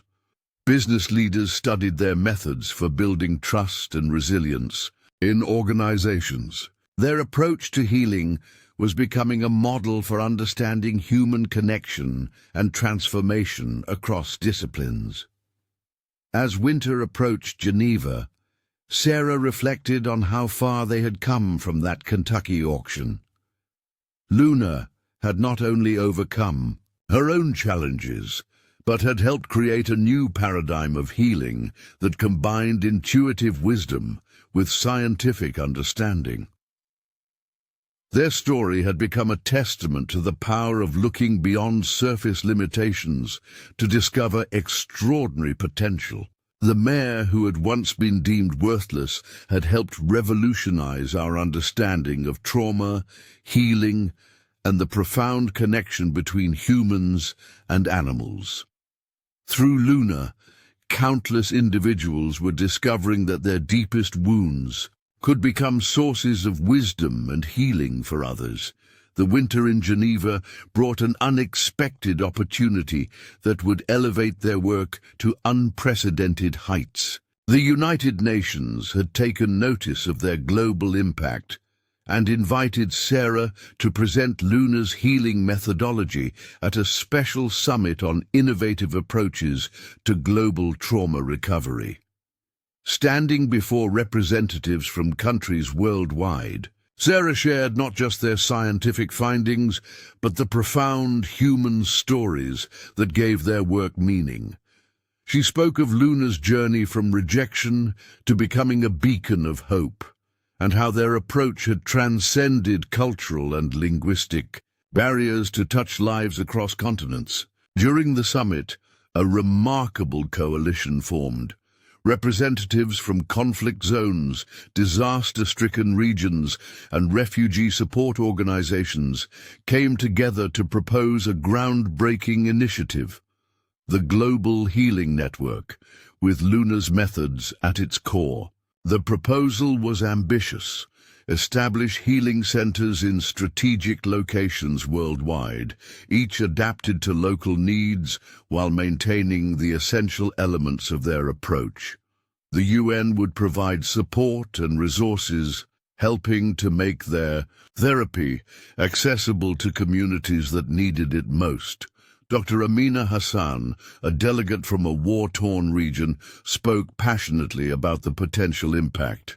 In areas where traditional mental health resources are scarce or stigmatized, this approach could reach people who would otherwise never seek help. The beauty of Luna's method is that it speaks to universal human experiences of trauma and healing. The initiative gained momentum when several major humanitarian organizations pledged their support. They saw in Luna's approach a way to address the psychological aftermath of disasters and conflicts that often went untreated, leading to generational trauma. Sarah worked with international experts to develop training programs that could be implemented in diverse settings. They created modules for different scenarios, from natural disaster recovery to conflict zone trauma, while ensuring that the core principles of their approach remained intact. The first test of their expanded program came in an unexpected form. A massive earthquake had devastated a remote region in Nepal, leaving communities struggling with both physical and psychological trauma. The Global Healing Network deployed one of their newly trained teams to the area. The results exceeded all expectations. The team, working with carefully selected local horses, helped survivors process their trauma in ways that respected cultural traditions while providing effective healing support. The success in Nepal became a model for future disaster response efforts. During this period of expansion, Luna continued to evolve in her role. She became not just a healer, but a teacher, showing remarkable ability to guide other horses in therapeutic work. Her intuitive understanding of trauma and healing was helping to train a new generation of therapy horses worldwide. One particularly moving case involved a partnership with a wildlife rehabilitation center.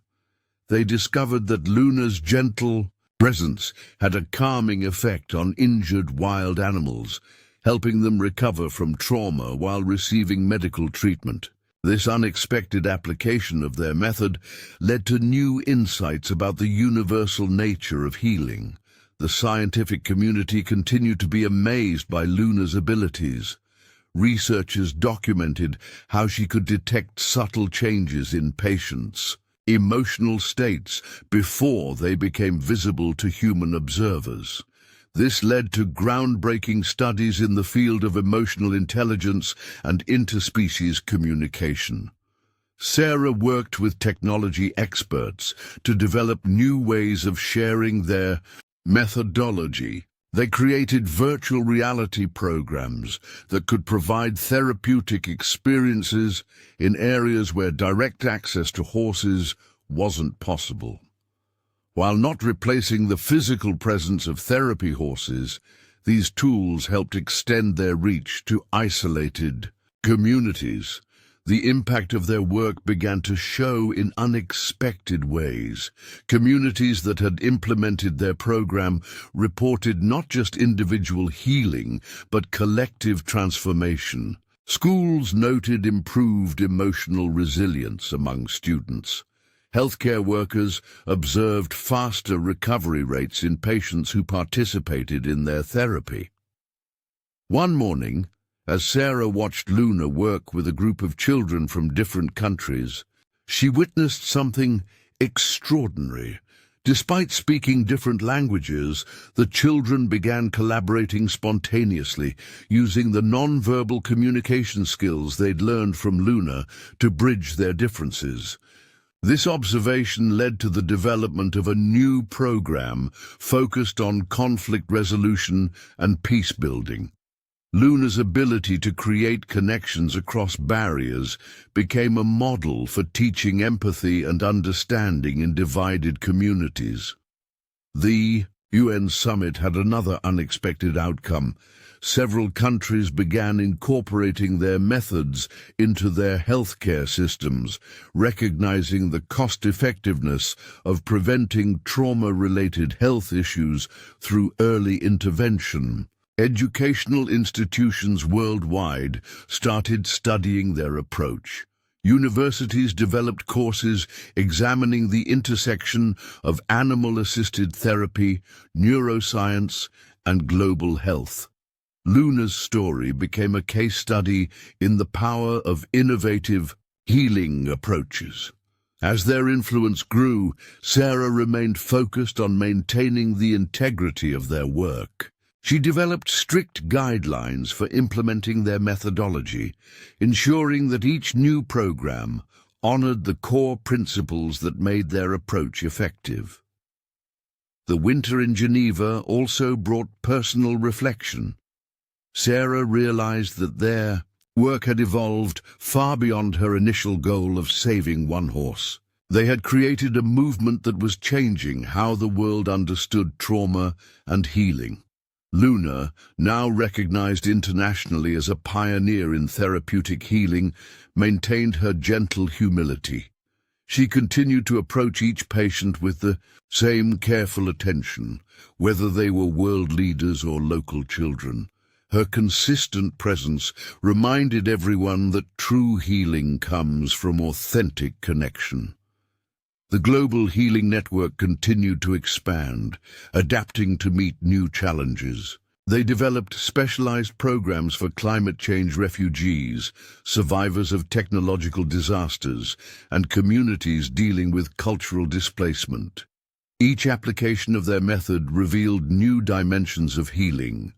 Through it all, Luna remained the heart of their mission, her story inspiring people to look beyond surface appearances and recognize the potential for transformation in unexpected places. The mare who had once been rejected had helped create a global movement of hope and healing. As Sarah prepared for their next phase of work, she reflected on the journey that had brought them here. What had started as an act of compassion at a Kentucky auction had grown into a worldwide revolution in healing methodology. Luna had shown that sometimes the most powerful changes begin with simply believing in possibilities others can't see. Their story continued to inspire people worldwide, proving that compassion, combined with innovation and dedication, could create ripples of healing that crossed all boundaries. Through Luna, they had discovered that every wound carried the potential for wisdom, and every challenge could become an opportunity for transformation. The mare, who had once been deemed worthless, had helped create a new understanding of value, not measured in traditional terms, but in the capacity to touch lives and inspire hope. Their journey had become a testament to the power of looking beyond limitations to discover extraordinary potential for healing and change. The dawn of a new year in Geneva brought an extraordinary proposition that would revolutionize their global impact. The World Health Organization approached Sarah with a groundbreaking initiative, creating the first ever international center for therapeutic innovation, with Luna's methodology as its cornerstone.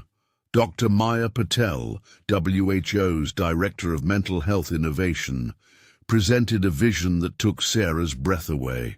"What you and Luna have created isn't just a therapy program," she explained, spreading architectural plans across the table. "It's a new paradigm in human healing. We want to build a place where that paradigm can reach its full potential." The proposed center would be unlike anything previously attempted. Situated in the Swiss Alps, it would combine cutting-edge medical facilities with natural healing spaces. The design incorporated elements from healing traditions worldwide, creating an environment where ancient wisdom could meet modern science. Sarah worked closely with architects to ensure every detail served their therapeutic mission. The facility would include specialized areas for different types of trauma recovery, from individual therapy spaces to communal healing gardens. Most importantly, it would be designed to accommodate patients from all walks of life, regardless of their physical or emotional challenges. The project caught the attention of leading minds in various fields. Neuroscientists, traditional healers, architects, and environmental psychologists all contributed their expertise. Together, they created spaces that could adapt to different therapeutic needs while maintaining the core principles of Luna's approach. During the planning phase, Luna demonstrated her extraordinary intuition once again. When visiting potential sites, she showed clear preferences for certain locations, leading them to discover natural features like underground springs and unique geological formations that would enhance the healing environment. The center's design incorporated innovative elements inspired by Luna's work. They created sensory trails where patients could experience different textures, sounds, and scents, helping them reconnect with their senses after trauma. Special pools allowed for water therapy sessions, combining Luna's presence with the healing properties of water. As construction began, they received an unexpected visit from a group of indigenous healers who had heard about their work. These wisdom keepers shared ancient knowledge about the relationship between animals, humans, and healing. Their insights helped create spaces that honored traditional healing practices while embracing modern therapeutic approaches. The project evolved into something far greater than a medical facility. It became a living laboratory where different approaches to healing could coexist and complement each other. Traditional Chinese medicine practitioners worked alongside Western doctors, while shamanic healers shared space with neuroscientists. Luna's role in this new environment revealed yet another dimension of her abilities. She showed an uncanny talent for guiding patients to the type of healing most beneficial for them at any given moment. Sometimes she would lead them to quiet meditation spaces, other times to more active therapeutic areas. The center's impact became evident even before its official opening. During the construction phase, they ran pilot programs with small groups of patients.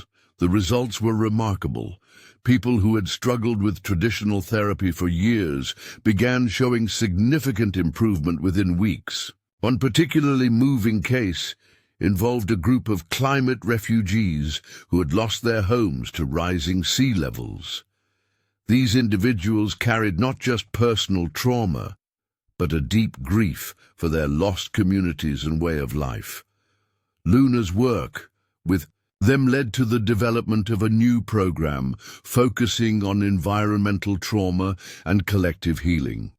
The success of these pilot programs attracted attention from unexpected quarters. Environmental scientists began studying how their approach might help communities cope with climate-related stress. Social scientists explored how their methods could address cultural trauma and community displacement. As the center neared completion, they received a unique request from the International Space Agency. They wanted to understand how Luna's methods might be adapted for astronauts dealing with the psychological challenges of long-term space missions. This led to fascinating research about healing in confined spaces and under extreme conditions. The center's influence extended beyond direct patient care. They established a research wing dedicated to studying the long-term impacts of integrated healing approaches. Scientists documented how combining different therapeutic modalities with Luna's methods at the core created more sustainable recovery outcomes. Education became another crucial aspect of their mission. They developed training programs for healthcare providers, mental health professionals, and caregivers from around the world. These programs went beyond teaching techniques. They helped participants understand the deeper principles of intuitive healing. Luna continued to surprise everyone with her adaptability and wisdom. She showed remarkable skill in working with different therapeutic approaches, seamlessly integrating her methods with various healing traditions. Her presence seemed to enhance the effectiveness of whatever healing modality was being used. The center became a symbol of hope for people who had exhausted other options. Stories began emerging of remarkable recoveries, people who had been told their conditions were permanent finding new paths to healing, individuals who had lost hope discovering new possibilities for growth. As their work evolved, they began seeing patterns that challenged traditional understanding of trauma and recovery. They discovered that healing often happened in unexpected ways, through connections and experiences that couldn't be prescribed or predicted. Sarah worked with international organizations to ensure their approach remained accessible to those who needed it most. They established scholarship programs and partnerships with humanitarian organizations, ensuring that financial constraints wouldn't prevent people from accessing their services. The center's impact rippled out into the surrounding community. Local schools began incorporating elements of their approach into their programs. Healthcare facilities adopted aspects of their design principles. The entire region seemed to be transformed by the presence of this innovative healing space. Through it all, Luna remained the heart of their work, her gentle wisdom continuing to guide and inspire. The mayor who had once been rejected had helped create a new understanding of healing that transcended traditional boundaries and touched lives in ways no one could have imagined. Their journey had evolved from saving one horse to creating a global movement that was redefining the possibilities of healing. Through Luna, they had discovered that sometimes the most profound transformations begin with simply believing in the potential that others fail to see. In the final chapter of their extraordinary journey, Sarah and Luna's legacy reached a profound culmination that would impact generations to come. The International Center for Therapeutic Innovation had become a beacon of hope, but their greatest contribution was yet to emerge. One morning, as Sarah watched Luna work with a group of young trauma survivors, she noticed something remarkable. A child who hadn't spoken since witnessing a devastating natural disaster began humming softly while brushing Luna's coat. The simple melody sparked a chain reaction, with other children joining in, creating an impromptu chorus of healing voices. This moment inspired a revolutionary addition to their work, the Symphony of Healing program. Music therapists collaborated with Luna to create therapeutic experiences that combined equine interaction with sound healing. The results were extraordinary, particularly with patients who struggled with traditional verbal therapy. The program caught the attention of Dr. Richard Chen, a pioneering researcher in epigenetics. His team discovered that interactions with Luna actually influenced gene expression patterns associated with trauma recovery. This groundbreaking finding suggested that their work wasn't just affecting current patients, but could potentially impact future generations. News of this discovery spread through the scientific community, leading to a landmark study involving multiple research institutions. They began documenting how Luna's presence, combined with their integrated healing approach, created measurable changes at the cellular level. The implications were staggering.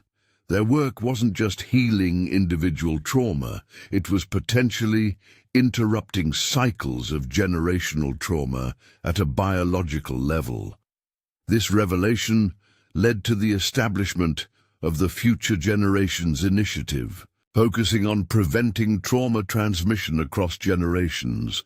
Luna's influence continued to expand in unexpected ways. Environmental scientists studying the center's grounds noticed that the areas where she spent most time showed unusual patterns of plant growth and biodiversity. This observation led to research into the relationship between animal presence and ecosystem healing. The center began incorporating environmental restoration into their therapeutic programs. Patients worked alongside Luna in gardens and natural spaces, experiencing healing through connection with nature. These programs proved particularly effective with children dealing with anxiety and depression. Sarah's vision evolved to encompass this broader understanding of healing. They developed programs that connected personal recovery with environmental stewardship, showing how individual healing could contribute to planetary wellness. As Luna aged, she seemed to grow even more perceptive in her work. Her gentle wisdom touched lives in increasingly profound ways. She had an uncanny ability to identify exactly what each patient needed, whether it was quiet presence or playful interaction. The center established a training academy to ensure Luna's methods would continue benefiting future generations. They carefully selected and trained horses who showed therapeutic potential, while developing comprehensive programs to prepare human facilitators. Their work attracted attention from unexpected quarters. Peace negotiators began studying their methods for insight into conflict resolution. Business leaders explored how their principles could create more humane workplaces. Educators incorporated their approaches into school systems. One particularly moving development came through their work with artificial intelligence researchers. By studying Luna's intuitive responses to human emotion, they helped create more empathetic AI systems for healthcare applications. This marriage of natural wisdom and technology opened new frontiers in healing accessibility. The center's influence spread beyond traditional therapeutic settings.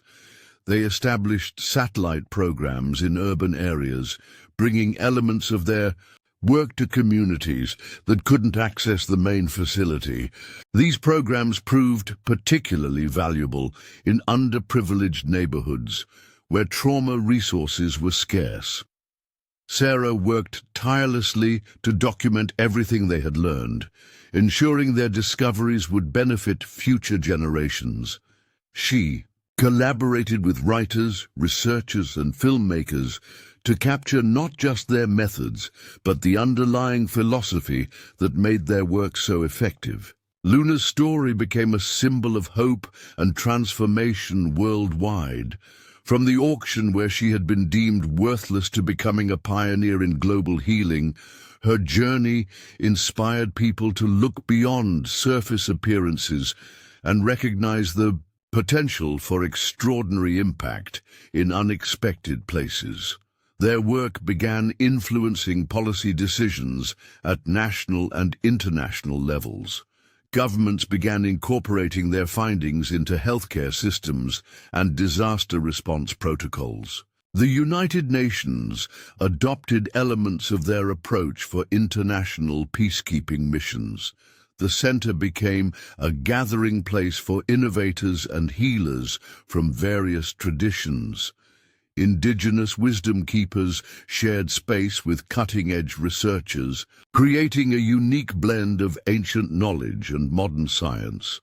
This cross-pollination of ideas led to breakthrough discoveries in trauma recovery and healing. Sarah established a foundation to ensure their work would remain accessible to those who needed it most. They created scholarship programs, training initiatives, and research grants to support the next generation of healing innovators. As they celebrated the center's achievements, Sarah reflected on the incredible journey that had brought them here. What had started with one act of compassion at a Kentucky auction had grown into a global movement, transforming how humanity understood healing and potential. Luna's presence had helped create a new paradigm of hope, showing that every challenge carried within it the seeds of transformation. Through her work, countless individuals had discovered that their deepest wounds could become sources of wisdom and healing for others. Their story continued to inspire people worldwide, proving that when we look beyond surface limitations and believe in the possibility of transformation, extraordinary change becomes possible.